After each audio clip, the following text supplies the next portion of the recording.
सबसे पहला सवाल सुधांशु त्रिवेदी, बहुत जल्दी से मेरा आपसे है, क्या राम केवल एक कल्पना मात्र है? यदि राम कल्पना है तो राष्ट्रपिता महात्मा गांधी का राजनीतिक दर्शन राम राज्य का छलावा था? जवाब चाहिए। महात्मा गांधी की समाधि पर लिखा हुआ हे राम झूठ है क्या? दूसरी बात, अब भारत से थोड़ा बाहर आइए। पिछले ही साल याद है दीपावली में साउथ कोरिया की फर्स्ट लेडी आई थी, क्योंकि वो मानते हैं उनके परिवार की डिसेंडेंसी भगवान राम से। थाईलैंड का किंग टाइटल होल्ड करता है, किंग रामा द 9th। पूरे यूरोप में हरे राम हरे कृष्णा मूवमेंट चलता है, ये कोई भारत ने नहीं चलाया।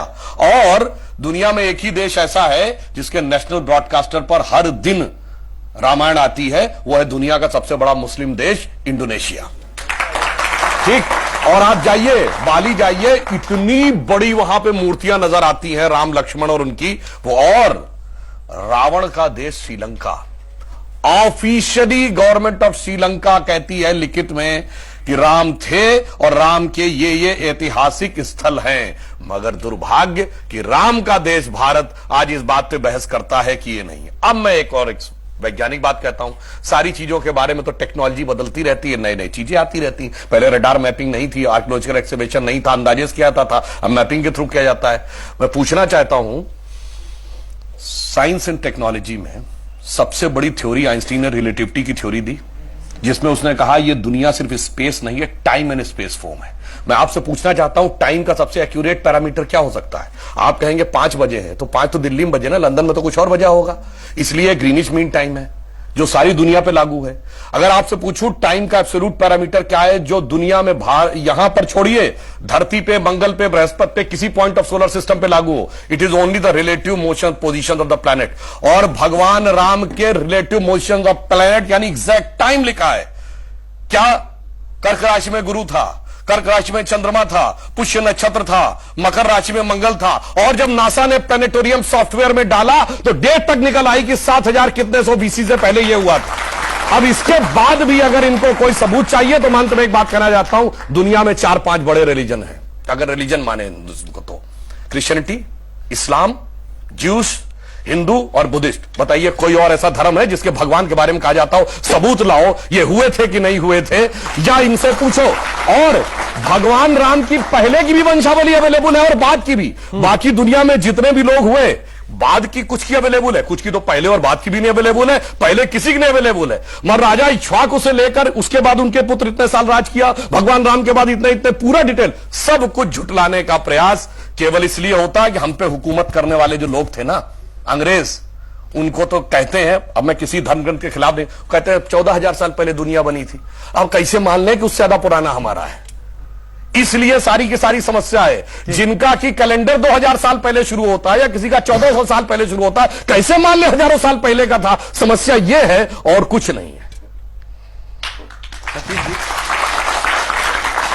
देखिए, मैं ये कहना चाहता हूं कि जब एकदम सबूत की और टेक्निकल बात होती है तो ये जैसे उन्होंने कोर्ट केस की बात की, आपको पता है मुस्लिम पक्ष इसमें कब आया है?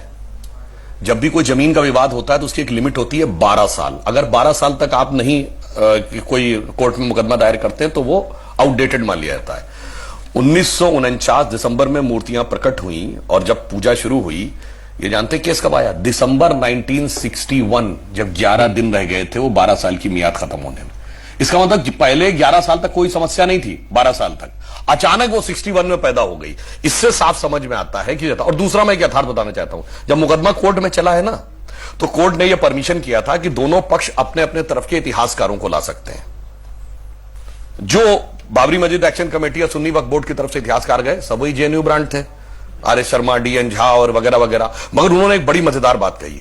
कोर्ट ने पूछा कि आप में से आर्कियोलॉजिस्ट कौन है, क्योंकि आप बोलते ना जो खुदाई होती है उसका विशेषज्ञ। पांचों ने स्पष्ट किया कि आर्कियोलॉजी वो नहीं जानते। दूसरा प्रश्न पूछा गया, दूसरा प्रश्न यह था कि सारे डॉक्यूमेंट 2 ही भाषाओं में लिखे, संस्कृत और फारसी। दोनों ने बाकायदा लिख के दिया, ना वो संस्कृत जानते हैं ना वो फारसी जानते हैं, यानी ना खुदाई जानते हैं ना पढ़ाई जानते हैं, और उसके बावजूद सारी खुदाई जानते हैं। अब हमारी तरफ से जो थे, मैं ईमानदारी से बता रहा हूं, मैं व्यक्तिगत रूप से उन लोगों को जानता हूं। डॉक्टर हर्ष नारायण फारसी भी जानते थे और संस्कृत भी जानते थे। देवेंद्र स्वरूप अग्रवाल, ग्रोवर साहब, एसपी गुप्ता, ये लोग आर्कियोलॉजिस्ट भी थे। तो हमारी तरफ से अकाट्य प्रमाण, लिंग्विस्टिक भी रखे गए, यानी लिटरेरी एविडेंस और आर्कियोलॉजिकल एविडेंस।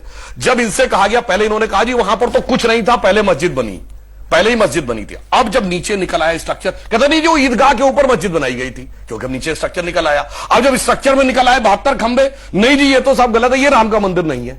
मैं एक बात और कहना चाहता हूं, अगर बहस यहीं से शुरू हुई होती जमीनी विवाद से तो कोई बात, जब ये मामला उठा था, आज की पीढ़ी को तो याद नहीं होगा, 89-90 में जानते यहां थोड़ी शुरू हुआ था भगवान राम।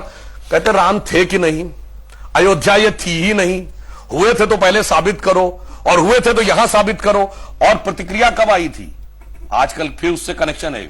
शाहबानो केस में भारत की सरकार ने एक निर्णय लिया कि धार्मिक मामले में रत्ती भर भी हस्तक्षेप नहीं करेंगे, क्योंकि धार्मिक मामले का पूरा सम्मान करती है सरकार, ये आस्था से चलेगा। तो अगर 100 या 80 रुपया मुआवजा जो शाहबानो को तय हुआ था वो देने का निर्णय कोर्ट ने किया है, तो उसे पलट देंगे, कोर्ट का अधिकार नहीं है, धार्मिक भावना ऊपर है। और 1 साल बाद कहते हैं कि हमारे भगवान कहां पैदा हुए, तो कोर्ट में प्रूफ करना पड़ेगा, और अयोध्या में नहीं इसी जगह में पैदा हुए ये प्रूफ करना पड़ेगा। ये जो इतना बड़ा अंतर जब दिखाई पड़ता है तब इस प्रकार की प्रक्रिया आती है। और एक बात जो विजय शंकर तिवारी जी ने कि सबसे पुराना जो इंसिडेंट जानते क्या है, 1858 में अयोध्या की कोतवाली में मुकदमा दर्ज है कि कई 100 निहंग आए, गुरु गोविंद सिंह जी का नाम लेते हुए उन्होंने कब्जा कर लिया है, और चारों तरफ उस दीवालों पर राम राम लिख दिया है। ये शीतला प्रसाद दुबे थानेदार ने अपनी तहरीर में लिखा, अंग्रेजों के जमाने लिखा, क्या लिखा है, कहां कब्जा कर लिया है, मस्जिद जन्म स्थान। अब भैया किसका जन्म स्थान था मस्जिद, वो बता दीजिए। मीर बाकी के पत्थर पे लिखा फरिश्ते के उतरने की जगह, इस्लामी मान्यताओं के अनुसार कौन सा फरिश्ता उतरा था वो बता दीजिए।